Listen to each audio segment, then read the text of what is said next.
we're going to call this unsafe at any speed. The city DOT guidelines mandate that the bus lanes are at least 11 feet, because a standard bus is 8.5 feet wide, and so just do the math. It's geometry that the bus itself is 8.5 feet wide. Then you have the side view mirrors, as you're going to see these buses with the side view mirrors protrude out. So the minimum is 11 feet. Yet right here, this area right here, it's 8 feet 3 inches wide, the lane.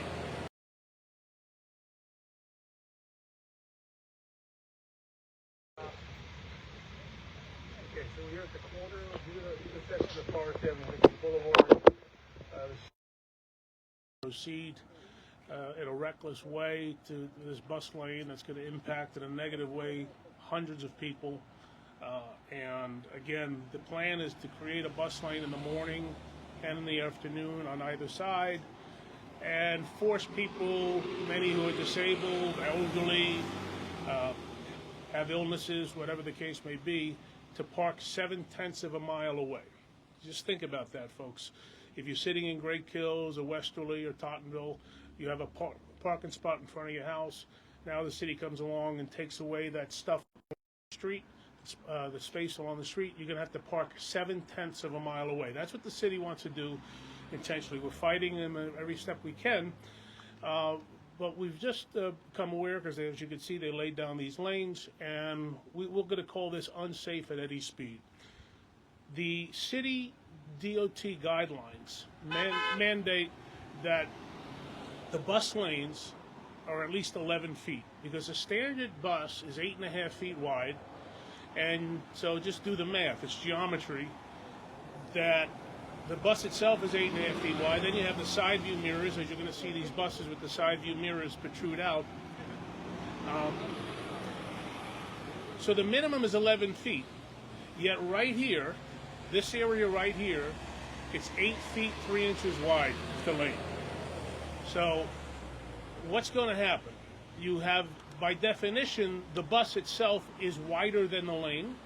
So as a bus is going to come up here, it's going to force a car or a truck or another bus in the regular lane into oncoming traffic going in either direction. So the city now is so reckless in proceeding with this that they're willing to put people's lives at risk, because if and when there is an accident, they are officially on notice that they knew about this, that the lanes themselves were less than the width of the bus. And some of the guidelines here talk about minimal curb demand. In other words, when do you put a bus lane in?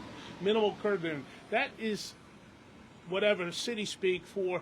If a lot of people use the area for parking already, they should not convert that to a bus lane, right? And as we know, from here all the way up to Little Clove Road and beyond, people use these lanes to park. Yet they're moving forward, and it's just wrong. We want the city to follow its own rules. Somehow they have a problem with that. And it's not just about making a bus ride another minute shorter or whatever the case may be. Now they are intentionally putting people in harm's way, and we urge them to stop this once and for all. For those who are paying attention, we're going back into court in August.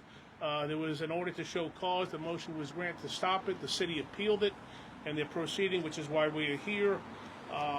And just food for thought, we have the picture up here is in real time. This photo was taken yesterday, the top photo. As you can see, there's a bus in the bus lane, and there's another bus that's passing it, and it's literally forcing the other cars to move away, and the second bus is over the double yellow line, right? And what are we looking at there? The bottom photo are photos taken elsewhere.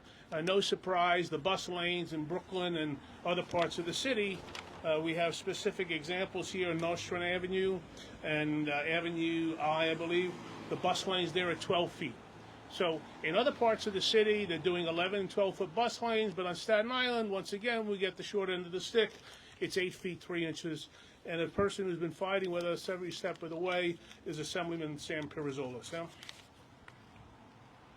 Thank you, Mr. Borough President. I'm going to have to say that I disagree a little bit on one thing, that hundreds of people are being inconvenienced. It's really more like thousands of people. This young lady is a resident. We have a school. We have buildings. And if you just stand here and look at this from my perspective, you can see that this lane is nowhere near as wide as a bus. We're only thinking about the width of the bus. Standing here, if you just saw the buses go by, let's talk about the height of the trees. Now, we know that in New York City, trees have more rights than people. So this tree is going to have to be trimmed.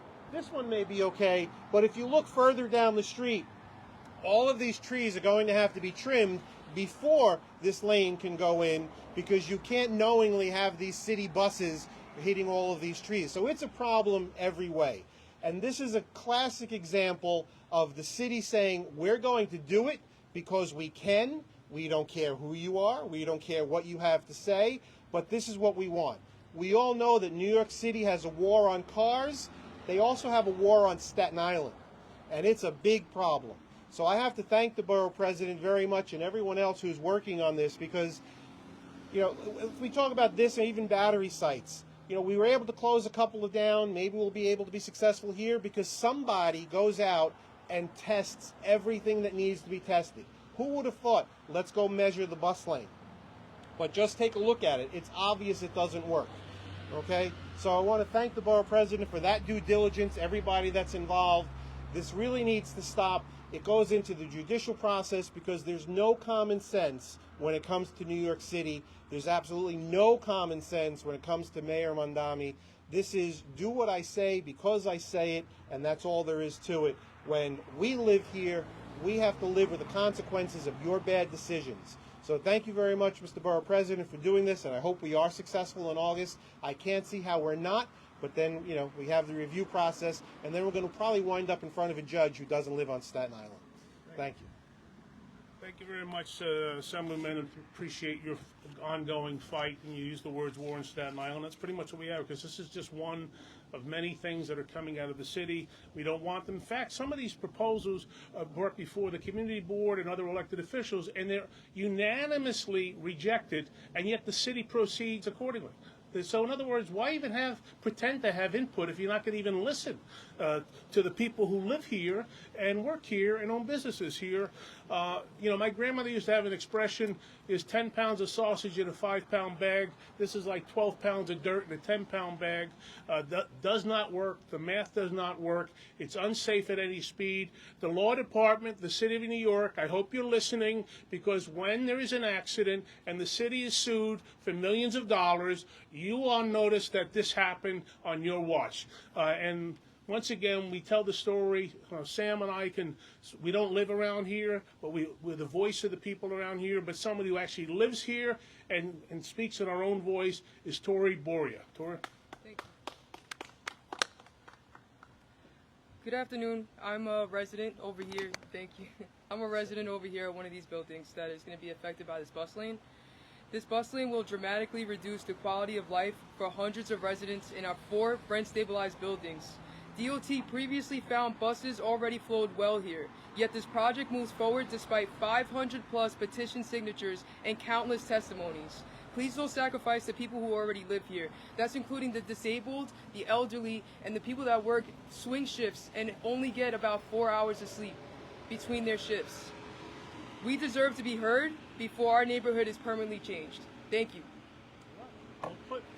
To the point. Thank you, Tori. So thank you, everybody, for coming out. We're not going to give up. We're going to keep fighting. Now, again, the city's intentionally putting people in harm's way. We think it's wrong.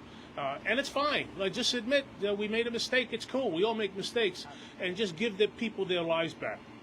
That's it. Any questions? Good. Thank you very much. Appreciate it.